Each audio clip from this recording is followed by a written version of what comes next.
how important it is to make sex a priority in a relationship. It's a fine line between pleasure and pain, my darling. Some of us have kinks that the other one may not have. Yeah, he does like role play. You know, you can feel that sexual energy around you.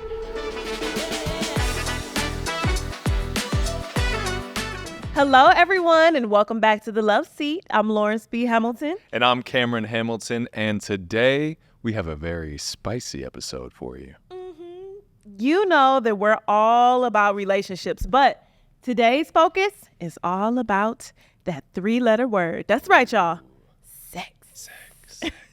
How do you keep things eventful, fun, exciting, whether you're exploring new desires or you want to make your space a little more sensual? And who better to talk to us about this than our very special guest here today, Melanie Rose. She is the star of the hit Netflix show, How to Build a Sex Room. And she's going to be talking to us about how to transform your space for the most intimacy possible. We definitely understand that everyday life can get in the way, but Melanie is here to spice things up for us. So without further ado, let's welcome Melanie. Hello, Melanie. So great to see you again. Great to see you. Hello, my darlings. It's lovely to see you both. How have you been?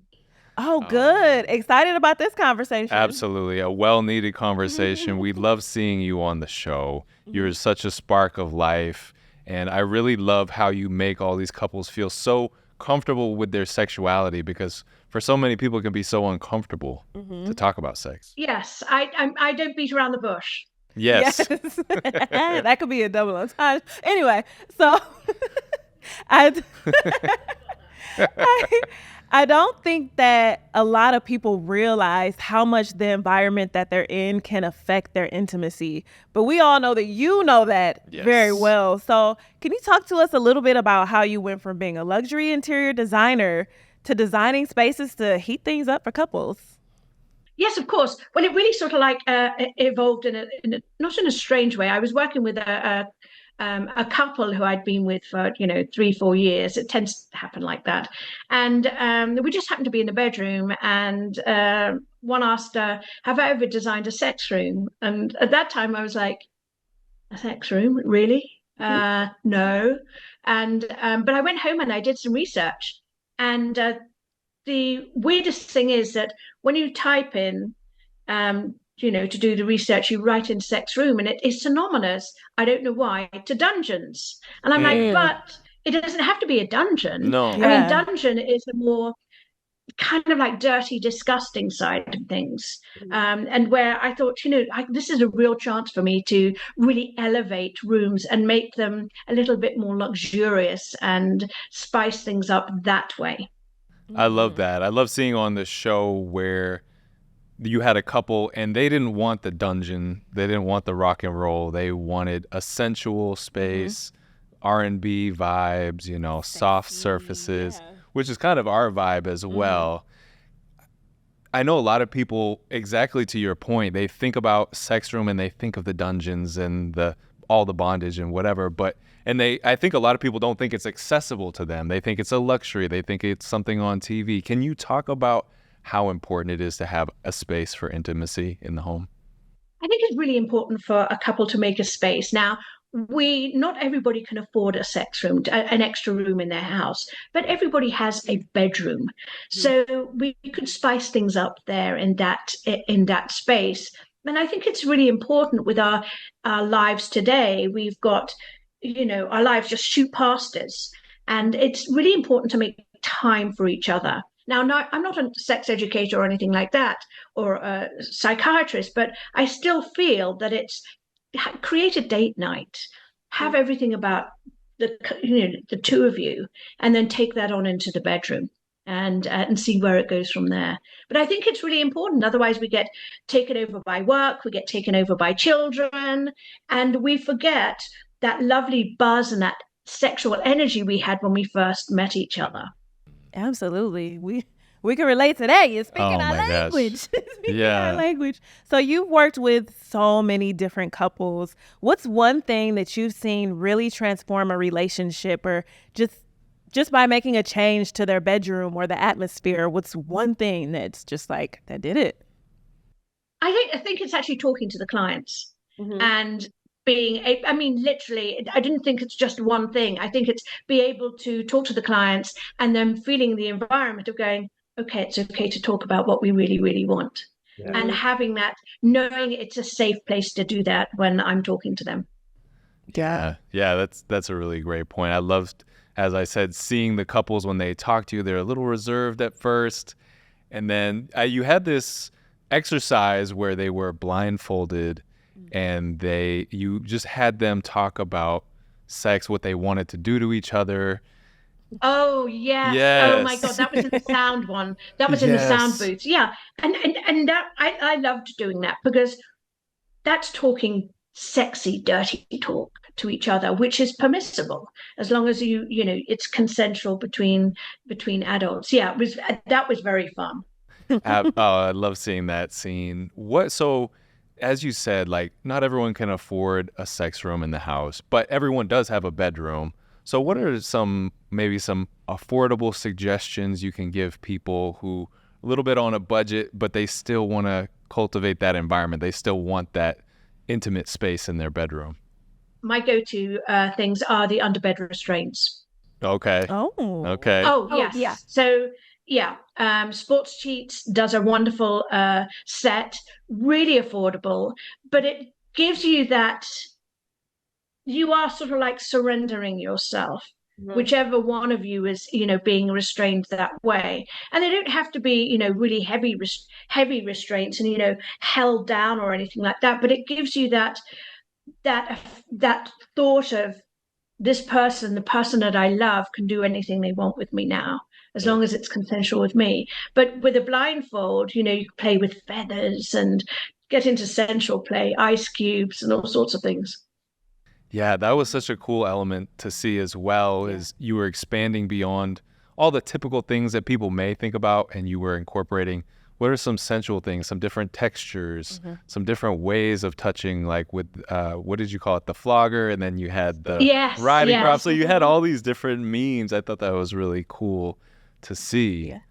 All the different senses that you can play with. When you've got a flogger, you don't think about having to flog somebody, because that's where the term, you know, flogger comes from.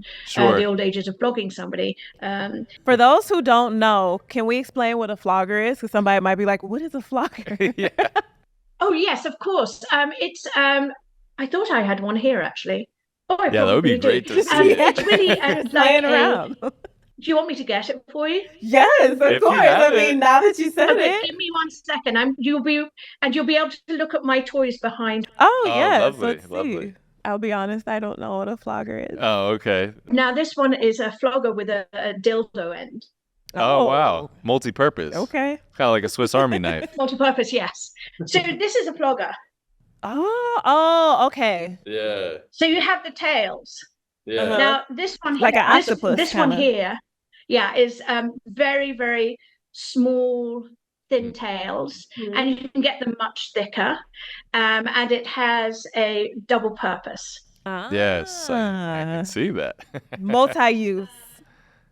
Yeah, so primarily when you're flogging, you want to do it. If you watch the first episode, there is a lesson in flogging there, mainly sort of like the meaty parts of the body, which would be the bottom across the top of the shoulders, but never really where the kidney area lies. But these can also be very sensual if you're blindfolded and perhaps you have you've got your underbed restraints. You have no idea where these tails could land on your body. Yeah. I love that idea of focusing the senses and just really being in tune with the present moment, because I mean a lot of us were thinking about everything else and instead of focusing. Yeah, like a foreplay, you're building up to the big moment, that intimacy, kind of the touch, the smell, all those things. Absolutely. Yeah. Oh, I think it's really, you're right, it's setting up the foreplay. And then it is all about the smells. And we don't often think about that when we talk about a sex room, but there are smell is so important. You know, it can be in the form of candles, it can be in the form of diffusers. It's something that we can relate to and that we love to be around. I'm an absolute candle whore. Oh, me too. I love that. I love a good candle. It's And some great candles here. Whoa. Yes, with the spikes. I Yeah, like that. that's Where'd you cool. get that? That's so sexy. I've never seen a sexy candle. Are you right? Oh, this is gorgeous. This is from Dylan Candles. And yeah, it's really, really cool. It's an element I would put into a sex room because it has that kind of like edge of like being a little bit naughty. And then this one here, which I also love, is the zip. Yeah. Oh, I love that too. See, now seeing that in a room when you're trying to get intimate and get busy, that's like a turn on. It's all about the visuals and all those things. Everything, right? Yeah. It's definitely all about the visuals and the arousal of that. When I talk about designing rooms using the 5 elements, sight, sound, smell, touch, and taste. Sure. And so sight, it's very much what you see, what is erotic that is around you, that is able to sort of like give you that arousal or that one step closer to foreplay. Mm-hmm. I have to pick your brain about this because I saw a lot of the episodes incorporated some element of, light spanking, flogger or otherwise, right? Can you talk a little bit about like the line between pain and pleasure? It seems like for some that can be a kink where they really enjoy playing with that dynamic, right? Oh, it's a fine line between pleasure and pain, my darling. Yes, but let me take a step back when we were talking about spanking and flogging. When we mention the words BDSM, bondage, submission, masochism, and BDSM, bondage, dominance, masochist, and submission. We all have done that in our lives, within our bed. It's maybe like a little hair pull. That still classes a little bit of, a bit naughty. You said a spank on the bottom. That's a little bit, that can be arousing as well. And it falls under that umbrella of BDSM. Mm-hmm. But yes, there is a fine line. I think we are all made up so differently. There is that sort of like boundary where you can push yourself and there might be a little bit of pain, but that can also be an arousal. That can be a turn on. So it's lovely to be able during the show to be actually able to push people's boundaries so that they can understand it more. Yeah, it's so fascinating to know how thin of a line that truly is. And yeah, like get people out of their comfort zone, something that they may not even have realized that they like. Kind of speaking on that, like sometimes it's hard for couples to have conversations about their desires. They may feel kind of nervous to talk to their partner for whatever reason and their desires and their fantasies. Do you have any advice for couples or people who are dating or maybe just even having sex? Like, what's the best way for them to share their desires and just get it out without, worrying about what their partner may think? Yeah. I would say write it down. Write each other a love letter to each other. I like that. Good. And that's sexy too. And then swap it over. Yeah. Okay. I like that. We'll have to get there's also lots of card games out there that give you different sexual positions or, push the boundaries between each other. Or, as I say, watch my show, make notes and have a glass of wine at the same time. Hey, that'll work. You can learn a lot from that show. Absolutely. Yeah. And I wanted to go back to the show a little bit. I know you dealt with some couples who didn't always see exactly eye to eye. I mean, we're all different, as you said. Some of us have kinks that the other one may not have. How do you kind of balance those two dynamics when you are creating this intimate space with your partner? Like, how do you find that sort of compromise? I know we saw examples of that on the show, but would love to hear you talk about it. Yes, I mean, it is about compromise, concession compromise. That's what I think marriage is about as well, anyway, or partnership. It's what one person wants and one person, would like or dislike or whatever. I think it's just start with the conversation. I think that really is all you can actually do. But it's, talking to a partner, it's communication is the best key. Mm-hmm. Sure. What do you like? Oh man, don't get me started. Don't get me started. Well, I like a lot of things really. I like dirty talk is huge for me. I really think the core of my sexuality is about being desired and hearing that expressed from my wife. Any form of being desired. I want to be desired, I guess. Um, Dominance, I like to be dominant. That's something that really turns me on. For me, it could flip. Like, I'm a very sensual person, so I'm all about the mood and the vibe, which is why I love watching your show. Like, I'm all about the candles and the music and the Yeah. lighting and, feeling sexy and the Yeah. oils and all that. Yeah. But there is a side of me, okay, that likes it a little rough from time to time. Rough me up, make me feel like you're in control, like you're dominant. Yeah, So I think that's yeah. why we fit together so well, because I have that sensual side, but also I need a little grab me up. And it's interesting because I had never been exposed to that sensual side of sexuality before. So seeing Lauren, she made that something that I like. Of course, I still am down for my wife at any time, anywhere, but I do really appreciate that, she likes the candles and let's do a slow massage before getting into sex, let's build up to it. And it's a whole experience. It's a sort of runway to the actual act of sex.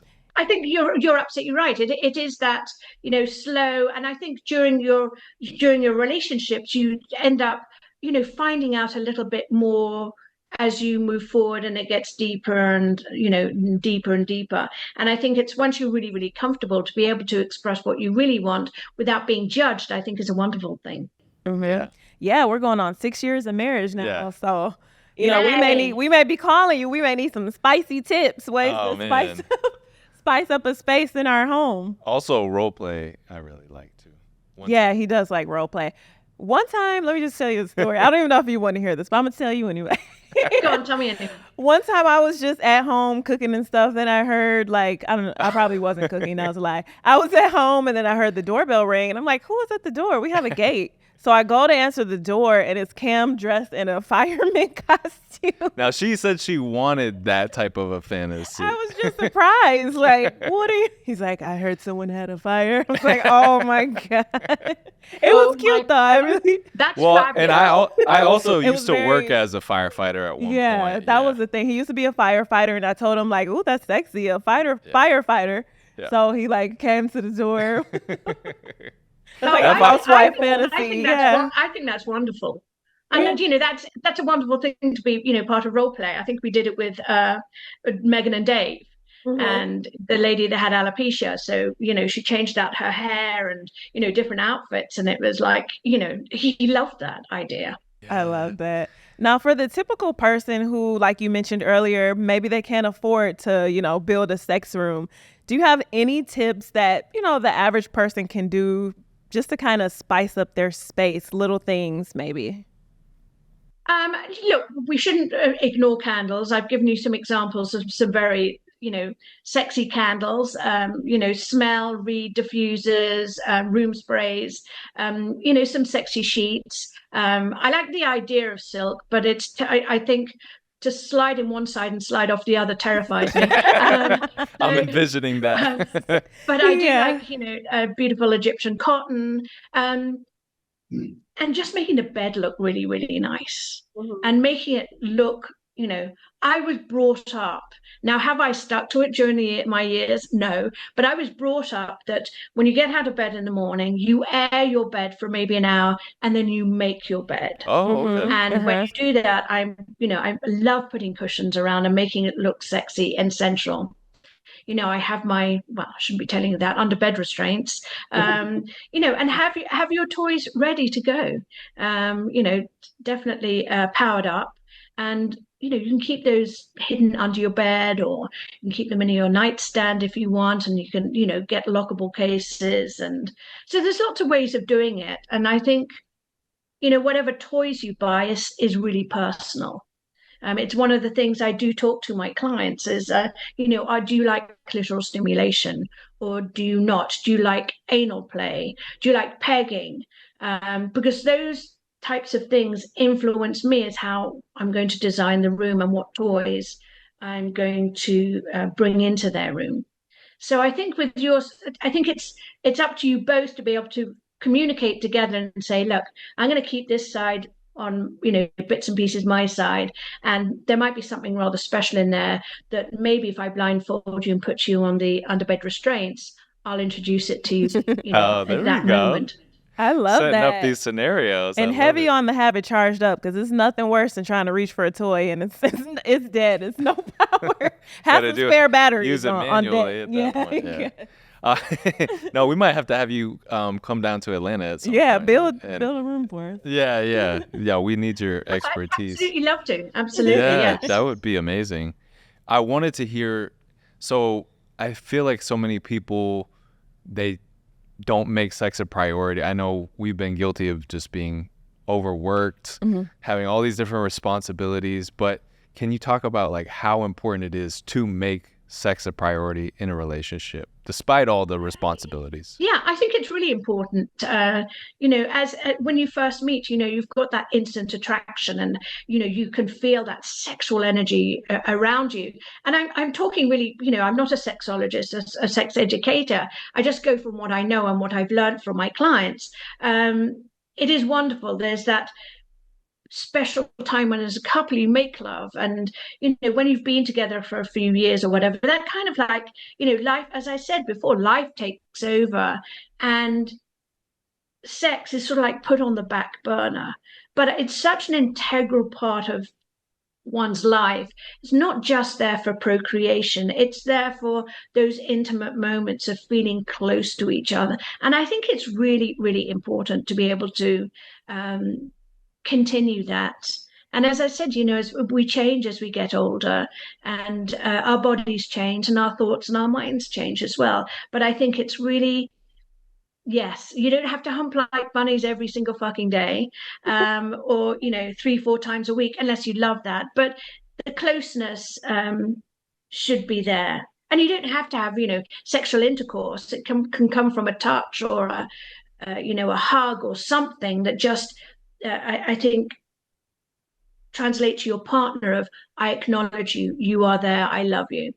Yeah, Yeah. I love that. Yeah, even in those times where you're just dog tired, just showing that little piece of affection and keeping that the kind of the well running Intimacy. Yeah. Yeah, absolutely. Like, just touching the face or kissing the back, the head, and just saying I love you. And, all those touches I think are really, really important. I've come across friends of mine where they don't have that rapport at all. It's sort of like a divide, and I think that can separate people. But I think it's important to touch, and even if it's a brush of a hand or a touch of the back of the hand over the bottom or something, just to acknowledge that you're there, and you are feeling that sensuality. I love that. Yeah, I'm all about physical touch. Yes. Now, speaking of touch, the holidays are coming up. People are looking for gifts, maybe sexy gifts to give to their loved ones. I know that you're all about the items that are around to make your atmosphere sexier. Do you have any advice or anything that you would recommend? Maybe couples should pick up this holiday season for their partner, a little sexy gift, little naughty gift maybe, or a sweet gift. There's lots of naughty gifts around. I have my own line of, I don't know if you can see it here. Let me turn my camera up. You can just about see it here. Of it's almost like a necklace, but it's a choker. And it comes with the leash. You can buy the leash as well, so you can be walked around. And then it also has its own set of restraints. And I think we're going to be reintroducing it in all black this coming October. And that was from the stockroom, so I'll be able to talk about that, and you'll be able to see it on Instagram. But again, I love small gifts like candles, couples under bed restraints, maybe trying out a vibrator. Although I would caution to a gentleman buying a vibrator to his wife, talk to your partner first, your wife or your partner, just to understand what they would like. And there's lots of things out there like advent calendars coming up, and gifting every day. Right. Oh, right. that's a good idea. I like that. Yeah, keep it exciting every day, just a little treat. Yeah. That's kind of cool. A little treat that you can sort of like intermingle with, they all have a purpose, and you put another sleeve on the vibration, that turns into another central idea. Wow. Wow. Well, this conversation was very sexy. I definitely got some tips. Yeah. We got some tips. Absolutely. I'm going to buy some candles immediately after this. I need to try to find a candle you had because that was real sick. Yeah. Yeah, Dylan candles. Yes. The choker is very beautiful too. O-N candles. They're lovely. Yeah. Yes. Perfect. Well, thank you so much, Melanie. We Thank you so appreciate you. much. Thank you for taking the time out to spice up our lives. Absolutely. Oh my goodness, you are very welcome indeed. And thank you for having me. Thank you. Thank you. Is there, let people know how they can reach out, contact you, all that good stuff. Yes. Yes, please follow me on Instagram. That's my main social media account, at Melanie Ruth Rose. Then I'm also on Threads at Melanie Ruth Rose. You could find me on the X, but I rarely post on there these days. But don't tell everybody. I do have a Facebook page, but it's more of a personal page for me. Being I don't know, would you class me as a minor celebrity? I don't know, but I would sometimes say it's so. nice Yeah. to keep just a little bit of myself. I think it's my mother said to me, give 90% to everybody else, but save 10% for yourself. Absolutely. that. That's words to live by. That's great. Yes. And be sure to our audience at home that you watch How to Build a Sex Room. It's such a great show. You're going to learn something from it. So you will see Melanie there giving all the wisdom. Absolutely. It's just a great show. Thank you, Melanie Rose. Oh my goodness, you're welcome. It's lovely to see you guys. Yes, Lovely Thank to have you. you. so great to Thank see you you. for having Appreciate me. it. Yes, Thank we love your you. energy so much. Thank you. Woo. Talk about being spicy. Is it hot in here? Or is it just me? Y'all hot at home? I really loved how she told everyone that they have permission to have an intimate space in your house. It's your life. You got to live it. Don't be afraid. Get kinky. Yeah, Melanie Rose is no doubt the Mary Poppins of sex rooms. I learned a lot. Hope that you guys did too. Absolutely. So be sure to like, subscribe, follow, comment, all the things so we can hear from you about how you feel about the love seat. That's right. And y'all know the drill. Okay, by this point, go ahead, send us a DM at Official Love Seat Podcast or send us an email. Tell us what stuff that you plan on putting in your sex room or how you plan on creating your intimate space at officialloveseatpodcast@gmail.com. And until next time, we will see you soon on The Love Seat.